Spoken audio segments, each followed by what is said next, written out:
Hello everyone, welcome to Pharma. I post videos on pharmacy related subjects explained both in Hindi and English in a very simple and easy way. If you find my video useful for your studies, don't forget to like and share my video and subscribe to my channel. So today we'll discuss about distillation. It is the part 1 which is involved both in pharmaceutics of diploma. Other than that, pharmaceutical engineering in 3rd semester of B Pharm.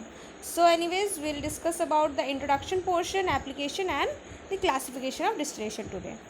So let's start with the introduction portion. So first of all, distillation होता क्या? So distillation is a process of separation of the constituent of a mixture by vaporization process. तो आपका vaporisation process से अगर आप liquid या mixtures को अलग करना चाहते हो तो उसके लिए आपका डिस्टिलेशन प्रोसेस होता है. सो इन जनरल डिस्टिलेशन प्रोसेस के लिए आपका लिक्विड स्टेट होना ज़रूरी है. अगर कोई सॉलिड स्टेट को भी आप डिफ्रेंशिएट करना चाहते हो, सेपरेट करना चाहते हो, तो फर्स्ट ऑफ ऑल उसको आपको मेल्ट करके लिक्विड फॉर्म में ले जाना होगा, because here the separation is based on vaporisation.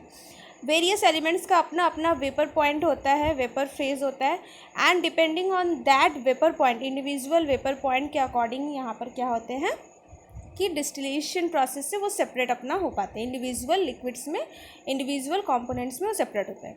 And further recovering the liquid at other place by condensation. And यहाँ पे इवापोरेशन एंड डिस्टिलेशन में यही आपका डिफरेंस आ जाता है. दैट इवापोरेशन में हम जो है एक जो लिक्विड होता है उससे हम वेपराइज आउट हो जाने देते हैं, वो चला जाता है, आपका वेपराइज आउट हो जाता है. बट डिस्टिलेशन में उन्हीं वेपर्स को हम कलेक्ट कर लेते हैं बाय यूजिंग कंडेंसर. कंडेंसर एक पाइप लाइक स्ट्रक्चर होता है जिससे क्या होता है, जो भी वेपर्स आपके बनते हैं, जो भी पहले वेपर बनेगा वो आपका कंडेंसर के थ्रू कलेक्ट हो जाएगा in a receiver flask. Condenser that is pipe like structure से आपका एक दूसरे फ्लास्क में वो जाकर जमा हो जाएगा. अगेन फिर थोड़ा देर के बाद फिर जो दूसरा लिक्विड होगा वो जब अगेन वेपर बनेगा वो फिर पाइप से आपका फ्लास्क में कंटेन होगा. तो आप अलग अलग फ्लास्क बदल सकते हो. पहला लिक्विड जैसे आपका कलेक्ट हो जाता है बाय फॉर्मेशन ऑफ वेपर, फिर फ्लास्क बदलो, फिर अगेन दूसरा फ्लास्क लगाओ, फिर थोड़ा देर के बाद जब दूसरा वाला लिक्विड आपका वेपर बनेगा तो वही फिर आपके पाइप के थ्रू फिर अगेन कलेक्ट होगा. तो इस तरह से आपका individually depending on its vapour point हर एक इंडिविजुअल लिक्विड अपना अपना मिक्सचर ऑफ लिक्विड में से अपने अपने अलग अलग कंपोनेंट्स में सेपरेट होता है. So the feed liquid in distillation apparatus which is to be distilled is called distill. And distillation apparatus में जो आप मिक्सचर भरते हो, मिक्सचर ऑफ लिक्विड को जो भरते हो, that is known as distill. उसको डिस्टिल कहते हैं. And while collection by condensation it is called condensate. और जब उसको कंडेंसर दैट इज़ पाइप जो मैंने बताया आपको, उसके थ्रू जब हम उस वेपर्स को कलेक्ट करें तो वो वेपर्स जब कंडेंसर के अंदर है तब उसे कहते हैं कंडेंसेट. मतलब वो जो वेपर्स आपका कलेक्ट होता है पाइप के थ्रू जाकर कलेक्ट होता है उसको आप कंडेंसेट या फिर डिस्टिलेट कहते हो, जो आपका कलेक्ट होता है the vapours of the liquid जो कि अलग से कलेक्ट होता है. Distillation is used for separating volatile components from non volatile components. Generally आपका वॉलेटाइल एंड नॉन वॉलेटाइल इसका मतलब है एक आपका जल्दी वेपराइज हो दूसरे कंपैरिजन में, तभी उसको ईजिली आप सेपरेट कर पाओगे. जनरली थोड़ा सा अगर दो लिक्विड का मिक्सचर जो आप लिए जिसका कि लगभग सिमिलर आपका वेपर फेज हो, वेपर पॉइंट हो, तो उसे डिफ्रेंशिएट करना थोड़ा डिफ़िकल्ट हो जाता है. वेरियस आपके मैकेनिज़म्स है, आपके वेरियस एडवांस टेक्निक्स भी डिस्टिलेशन का उसके द्वारा कर सकते हैं. बट स्टिल आपका अगर वॉलेटाइल है और दूसरा नॉन वॉलेटाइल है, दैट इज़ एक जो है आपका इजीली वेपराइज होता है और दूसरा जो है वेपराइज होने में थोड़ा टाइम लगाता है, तो उस केस में आप इजीली सेपरेट आउट कर पाओगे उन सब्सटेंसेस को.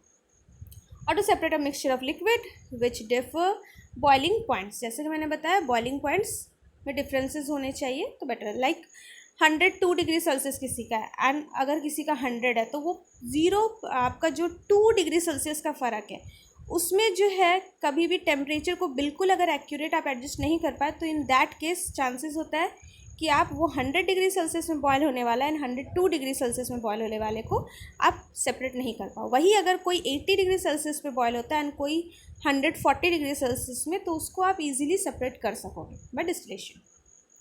Now distillation differs from evaporation and drying process. दोनों से अलग होता है. ड्राइंग में आप बिल्कुल, ड्राइंग प्रोसेस क्या होता है, जहाँ पे लिक्विड का मात्रा काफ़ी कम होता है सॉलिड के अंदर एंड आप जब उसको ड्राई आउट करते हैं, मतलब वहाँ पे जब वेपराइजेशन होता है तो उससे आपका जो रिजल्ट मिलता है that is dry solid substance. वही इवापोरेशन में क्या होता है, अगर आपका लिक्विड काफ़ी पतला है, डाइल्यूटेड है, आप उसको गाढ़ा बनाना चाहते हो, कंसनट्रेटेड बनाना चाहते हो, तो that is known as evaporation process, जहाँ पर आपका मैक्सिमम सॉल्वेंट वेपराइज आउट हो जाता है और आपको गाढ़ा लिक्विड मिलता है। वही डिस्टिलेशन प्रोसेस होता है, जब आपका लिक्विड मिक्सचर फॉर्म में आप उसको वेरियस कंपोनेंट में, इंडिविजुअल कंपोनेंट में डिवाइड करना चाहते हो, then we go for distillation process. तो तीनों में आपका फ़र्क है, there is difference. In distillation, condensation vapor is required as product, while in evaporation, the concentrated liquid residue is the final product, and in drying, solid residue is used as product, जो मैंने अभी आपको बताया। सो distillation process में आपके 3 apparatus या 3 parts आपके involve होते हैं। In the apparatus they are still in which volatile material is boiled, still एक फ्लास्क लाइक चेम्बर होगा जहाँ पर आप जो है लिक्विड मिक्सचर्स को डालते हो।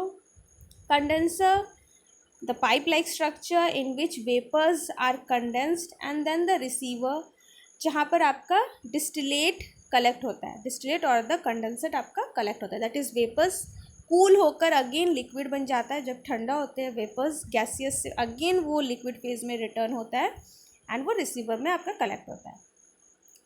Now the applications. So distillation process का आपका वेरियस एप्लीकेशंस है। They are, first of all, distillation method is used for preparation of distilled water, distilled water को प्रिपेयर करने के लिए, जहाँ पर आपको जो है वाटर भी आपका जब वेपराइज होगा तो वो तो अपना प्योर वाटर के जो मॉलिक्यूल्स है वो 100 डिग्री सेल्सियस में बॉयल हो जाएगा, बट उनमें मौजूद जो मिनरल्स वगैरह है वो आपका रह जाएगा। सो बाय दिस प्रोसेस आप जो है pure just the H2O that is distilled water वो आप जो है कलेक्ट कर सकते हो। Then steam distillation is used for separation of volatile oils from vegetable drugs such as cloves and eucalyptus oil. Volatile oils को भी आप easily steam distillation का जो process होता है, there are various types of distillation, जिसमें से steam distillation के द्वारा आप volatile oils को vegetable drugs से, that is crude drugs जो होते हैं उससे आप volatile oil निकाल सकते हो, like clove, पेपरमेंट, यूकैलिप्टस, इनमें जो मौजूद ऑयल रहते हैं उसको निकालने के लिए स्टीम डिस्टिलेशन आपका काम आता है। Then azeotropic distillation is use to get absolute alcohol. Azeotropic distillation क्या होता है, जहाँ पर आपकी जो मिक्सचर ऑफ लिक्विड है उसमें अगर मान लीजिए जो मिक्सचर ऑफ लिक्विड है वो जनरली आपका सॉल्युबल होकर है, जनरली वो सॉल्युबलाइज होकर है, काफ़ी ज़्यादा इजीली वो एक दूसरे के साथ सॉल्युबलाइज्ड है, एंड उसमें आपको एक तीसरा ऐसा आइटम डालते हो, तीसरा ऐसा एक लिक्विड डालते हो, जो तीसरा लिक्विड डालने से उनमें मौजूद जो 2 लिक्विड्स है वो ईजिली सेपरेट हो पाएगा। लाइक वाटर एंड अल्कोहल या वाटर एंड इथेनॉल के मिक्सचर में अगर आप बेंजीन डाल देते हो तो बेंजीन वाटर के साथ भी डिज़ोल्व होगा एंड अल्कोहल के साथ भी डिज़ोल्व होगा, जिससे क्या होता है ईजिली आपका अल्कोहल आप सेपरेट कर पाते हो। इसका अपना एक डेप्थ है, तो मैं आपको सिंपल एक कंसेप्ट दे रही हूँ एजियोटॉपिक डिस्टिलेशन का। जिससे कि आपका अल्कोहल्स को एक्सट्रैक्ट करने में आपका एजियोटॉपिक डिस्टिलेशन काम आता है। Then the process is also used for recovery of solvents from crude drugs extract for the preparation of galenicals. Galenicals आपके क्या है, वेरियस जो एक्सट्रैक्शंस निकलते हैं, एक्सट्रैक्ट्स निकलते हैं क्रूड सब्सटेंसेस से, क्रूड हर्ब्स, मेडिसिन्स, हर्ब्स वगैरह का सब्सटेंस जो होता है, हर्ब्स या फिर मिनरल सोर्सेज से जो आप एक्सट्रैक्ट निकालते हो। वो सारा एक्सट्रैक्ट को निकालने के लिए भी डिस्टिलेशन प्रोसेस आपका काम आता है। प्रोसेस आपका यूज़ होता है for recovery of the solvent from the crude drug extract.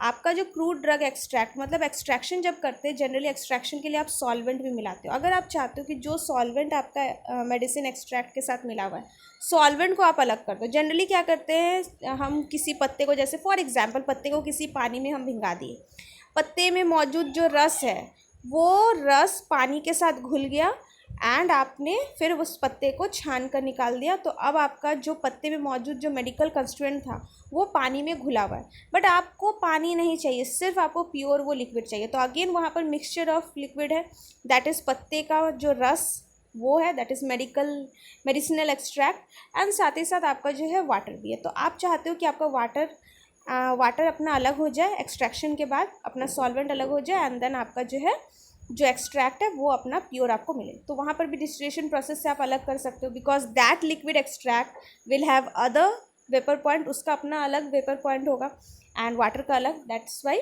They can get separated. Next आपका क्या है, for purification of organic solvents, आपका जो है जो वेरियस ऑर्गेनिक सॉल्वेंट्स होते हैं उनको भी आप प्यूरिफाई कर सकते हो by distillation process. Petroleum industry में फ्लैश डिस्टिलेशन मेथड यूज़ होता है। फ्लैश डिस्टिलेशन, इसके बारे में भी आप लोग डिटेल्स में आगे पढ़ोगे। सो फ्लैश डिस्टिलेशन मेथड के द्वारा जो है पेट्रोलियम इंडस्ट्रीज़ में यूज़ किया जाता है वेरियस जो ऑयल्स के लेयर होते हैं उनको अलग करने के लिए, like kerosene, petroleum, diesel, grease etcetera, इनके जो वेरियस लेयर्स होते हैं उन्हें अलग करने के लिए भी आपका फ्लैश डिस्टिलेशन काम आता है। देन मॉलिकुलर डिस्टिलेशन मेथड जो होता है used for purifying different organic compounds, various organic compounds को प्यूरिफाई करने के लिए मॉलिकुलर डिस्टिलेशन भी आपका अवेलेबल है। That are various modified forms of the distillation process. Now distillation methods are use to estimate alcohol content in doses form such as elixir. मान लीजिए elixirs जैसे कि है, elixirs are like syrup, hydro alcoholic solutions होते हैं जिसमें alcohols होते हैं, वाटर्स होते हैं। तो आपका किसी भी एलिक्सर में कितना कंटेंट है अल्कोहल का, वो देखने के लिए आप एलिक्सर का सैंपल को लेकर डिस्टिलेशन प्रोसेस से देख सकते हो। अल्कोहल अलग होगा तो आपको पता चलेगा कितना अल्कोहल्स मौजूद है। सो एनीवेज नेक्स्ट हम क्लासिफिकेशन के बारे में बात करेंगे, but before that today's IQ fact. So today's IQ fact is on egg fact. So do you know eggs are rich in omega-3 fatty acids, rich in vitamins and minerals, helps in building muscles, and then helps to boost the formation of RBC and immunity development. जी हाँ, आपके eggs में बहुत सारी चीज़ें जिसमें से कि आपका ओमेगा 3 फैटी एसिड जो कि एक्चुअली फ़िश में भी रहता है, फ़िश में भी रहता है, बट दोज पीपल जो कि फ़िश नहीं खाते हैं, for them there is another option that is egg. Egg भी आपका rich in omega 3 fatty acids है। अदर देन दैट विटामिन्स, बहुत सारे विटामिन्स के सोर्सेज आपके एग होते हैं, मिनरल्स के भी सोर्सेज होते हैं। मसल्स को 10, क्योंकि ये वेरियस विटामिन्स एंड मिनरल्स को कंटेंट करता है, that is why muscles build करने में आपका मदद करता है, साथ ही साथ आरबीसीज को डेवलप करने में, एंड दस इम्यूनिटी भी आपके बॉडी में डेवलप होता है by eating egg. So egg Sunday हो या मंडे रोज खाने। खैर, next we will continue to the classification of distillation process. So various types of distillation process जो है जिसके बारे में आगे हम डिटेल्स में पढ़ेंगे, they are simple distillation process, flash distillation, fractional distillation, distillation under reduce pressure, steam distillation, molecular distillation. जिसमें से कि डिप्लोमा पोर्शन में आपका 2 या 3 ही टाइप्स जिस पढ़ने होते हैं, like there simple distillation, fractional distillation, and other than that distillation under reduce pressure के बारे में ही जस्ट पढ़ना होता है। Other than that B pharm के सिलेबस के अकॉर्डिंग हमें सारे टाइप के डिस्टिलेशंस को डेप्थ में पढ़ना होता है। सो एनीवेज विद दिस हमारा आज का वीडियो कंप्लीट होता है। Next will be on simple distillation process, उसके बारे में डिटेल्स में हम बात करेंगे। सो फॉर मोर वीडियोज़ और previous any chapters you can go and check my channel. Hope that you have found my video useful. If yes, then press the bell icon to get the notifications. Thanks for watching and bye bye.